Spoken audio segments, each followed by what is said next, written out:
Hi, everyone, and welcome to The Results Are In Post-School Outcomes for Students Who Left School in 21-22 school year. I'm Charlotte Alverson, and I'm with the University of Oregon as the PI for Oregon Department of Education's PSO Post-School Outcomes project.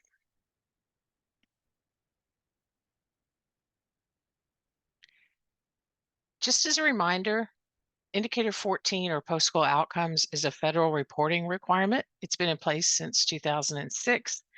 It's one of 17 indicators used to measure how well students fulfill the purpose of IDEA, which is to ensure that all children with disabilities have available to them a free, appropriate public education that emphasizes special education and related services designed to meet their unique needs and prepare them for further education, employment, and independent living.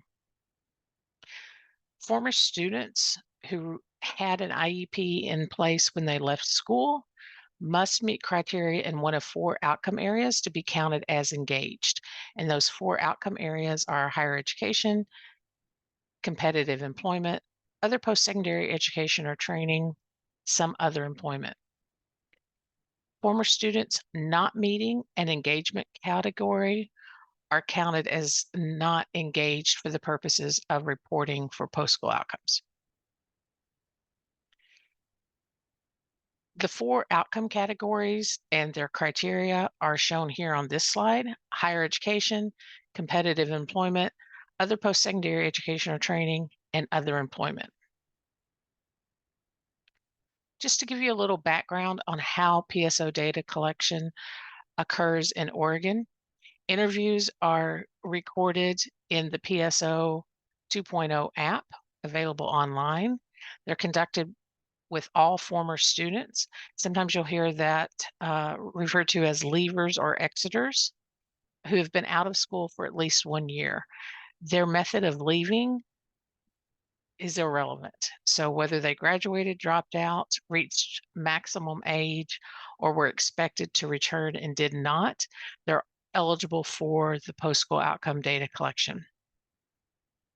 In the most recent cycle, 63% of the interviews were conducted by YTP transition specialists and teachers. 34% were conducted by support staff. This includes secretarial, clerical staff, IAs, EAs, paraeducators. 2% were conducted by administrators, and less than 1% were conducted by others. The PSO app opens in June and closes in September. And again, students have to have been out of school for at least 1 year before the data can be collected.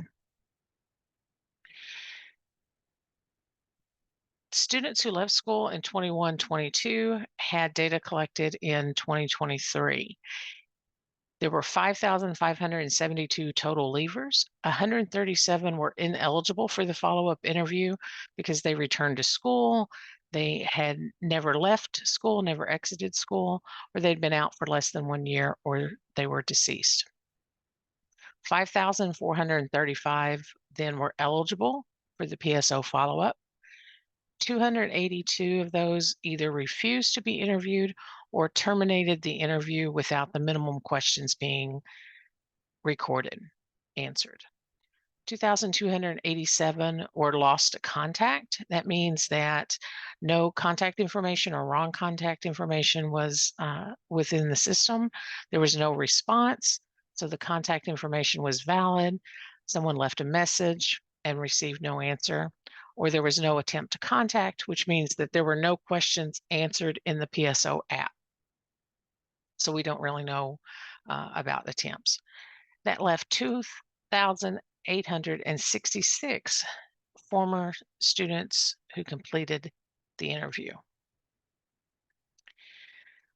When we think about post-school outcomes, there are two data quality considerations. The first one is response rate.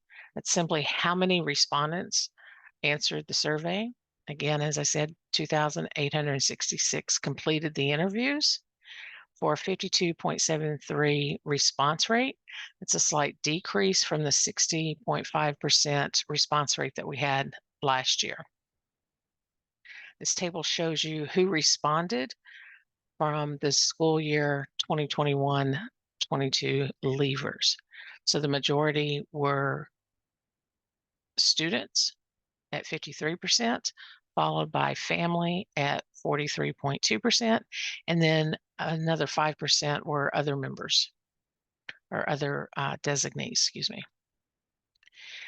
A second data quality consideration when we talk about post-school outcomes is representation, and that is how well students who responded or the respondents compare to the total leavers on key characteristics. We're looking at a difference between the target leaver representation, that's our census of all eligible former students, and the respondent representation. When we have differences between those two groups of plus or minus 3%, we consider that to be an important difference, and we say that that group is either over or under represented. So in this table, you see the breakdown of, let me get my pen here. You see the breakdown of the target leaver totals. That's the total number who were eligible for the survey, broken down by 4 broad disability categories: LD, ED, ID, and AO. That's learning disabilities, emotional disturbance, intellectual disability, and then all others. The remaining disability categories are collapsed into the all other category because they're just too small to disaggregate out. Then we look at extras by gender, minority, rural, and ELL, English language learners, and dropout. Using those same categories, we look at the total responses broken down again by those categories. And then we look at the percent of target representation for each of those categories, the percent of respondent representation, and then that's where the difference comes in. So we're looking at the difference between respondent group and target group. And when we see a plus or minus exceeding 3%, then we say that that group is either over or underrepresented. So as you see here, the difference is within that plus or 3 minus range on all the categories with the exception of dropout. And our dropouts are at a negative 5.58, meaning that they're underrepresented. So we don't have enough dropouts in the response data to be able to say that these results represent that group of leavers. So we can say that these results represent leavers who had a learning disability or emotional disturbance, intellectual disability, or all the other categories, but not those who were exiting school by dropping out.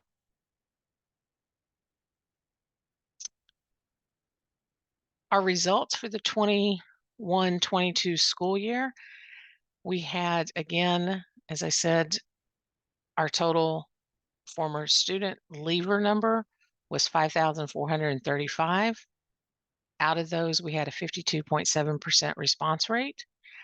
When we look at the engaged category, which is defined as those in category 1, 2, 3, and 4, we have 74.5% of our former students who were engaged. That leaves 25.5% who were not engaged, meaning they did not meet the category criteria to be counted in either higher education, competitive employment, enrolled in some other post-secondary education or training, or in some other enrollment.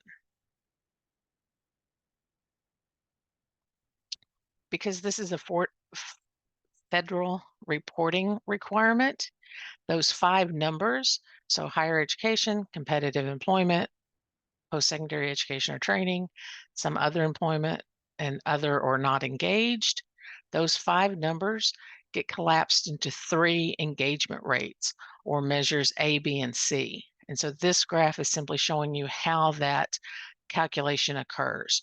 So for measure A, it's the number of former students who were enrolled in higher education divided by the total respondents. Measure B, It's higher education plus competitive employment numbers divided by the total respondents. And then measure C is all four outcome categories divided by the total respondents. This line graph simply shows you what the data look like since 2019 federal fiscal year. So you see it started out measure C, 77.2%, and we're now at 74.5%. So a slight decrease there. On measure B, we're seeing an increase over the last few years, 60.6% in federal fiscal year 2019 compared to where we are with this year's reporting, which is 64.6. Our higher education, or measure A, has decreased from 24.8% of the respondents to 19.6 respondents. The next set of graphs show the post-school outcomes for the 21-22 school leavers broken down by various demographic groups. This first one here is method of exit. In the first column, you'll see the statewide respondent number, and you can compare that then to the standard diploma, modified alternative certificate, reached maximum age, extended diploma, and dropout categories. And you see the not engaged, other employment, other post-secondary education, competitive employment, and higher education categories. So again, this is by method of dropout, method of exit, respondents by type of disability. So again, the first column shows the statewide respondents, and then you have the four major disability categories, with that fourth one being all other disabilities combined.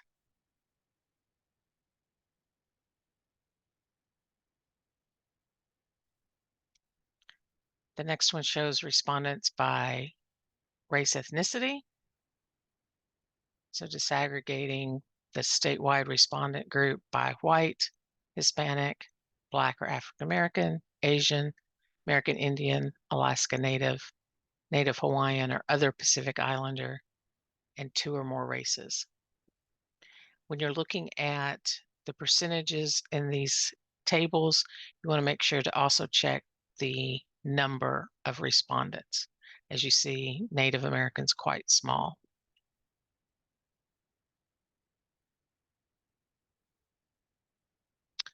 This is respondents by gender,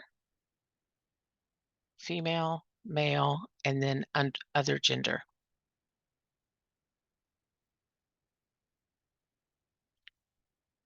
When you're looking at your PSO data, some things that you want to keep in mind: data quality.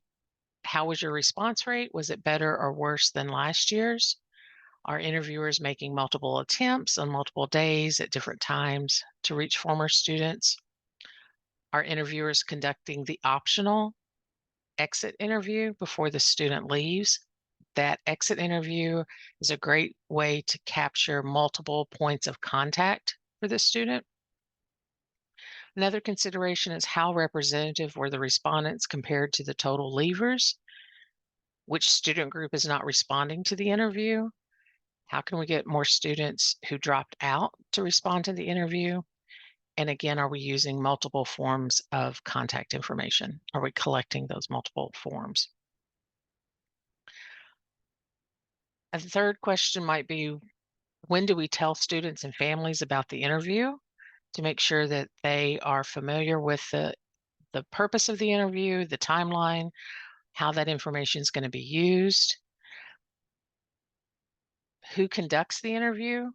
Do we have people who know the student reaching out to contact the student or their designee? And then how can we improve data quality? Are there other strategies that we can look at to make sure that we're getting good data quality into the data collection process? The second consideration when you're using your PSO data to improve transition services is focused around outcomes. So the first emphasis is on data quality, the second one being on outcomes. How do outcomes this year compare to previous years?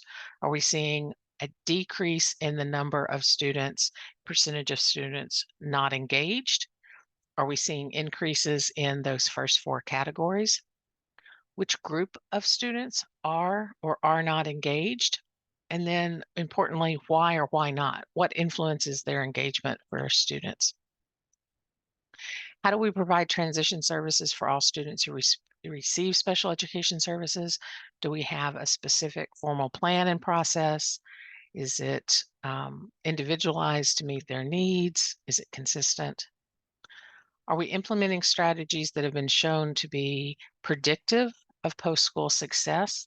So the predictors of post-school success, there are now 23 of those based on correlational research that have been shown that students who have those in-school experiences are more likely to have positive outcomes after school.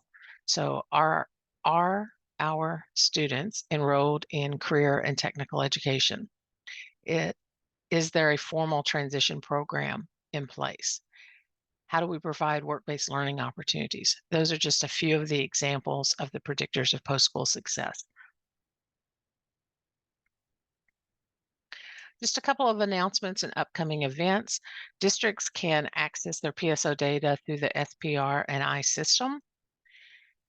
In mid-April, we'll again post the student review list, which is available for districts to look at who is expected to be interviewed starting in summer of 2024. If there are inconsistencies or errors in that list, maybe students need to be removed because they've returned to school, or students who aren't on the list that you think they should be, check that list out and be in contact with the ODE data team to add or remove students from that list. As a reminder, the PSO 2.0 app will open the first Monday in June, and it will close the last Friday in September. Lastly, here are a couple of resources. All of our resources for post-school outcome data collection, reporting, and use can be found on the transitionoregon.org website. A couple of new one-pagers that we created last year, how to identify your post-school outcomes team. It's important that you've got a team of support doing this work. It's kind of hard for one person to do, especially in really large districts. And then the process for the follow-up student list review is also a one-page document on our website. Now, this is the last page. So we've got some training dates coming up for 2024. This is the results are in, post-school results from 2023, and we'll get it posted on our website. If you're listening to it, you've already found it. So that's a great place to start. In March is the Oregon Statewide Transition Conference, or OSTC. We'll have at least one presentation there focused on post-school outcome data collection and reporting. That'll be a live event. Then in April, we're going to do Ready, Set, Go for PSO. We're going to focus this on what veteran data collectors need to know for 2024. So data collectors and administrators who are experienced in collecting and reporting post-school outcome data are encouraged to attend this session. It'll be relatively short, just really providing an overview of the processes that have changed in 2024, as well as reminding you of timelines and resources. We'll have that recorded and available for you.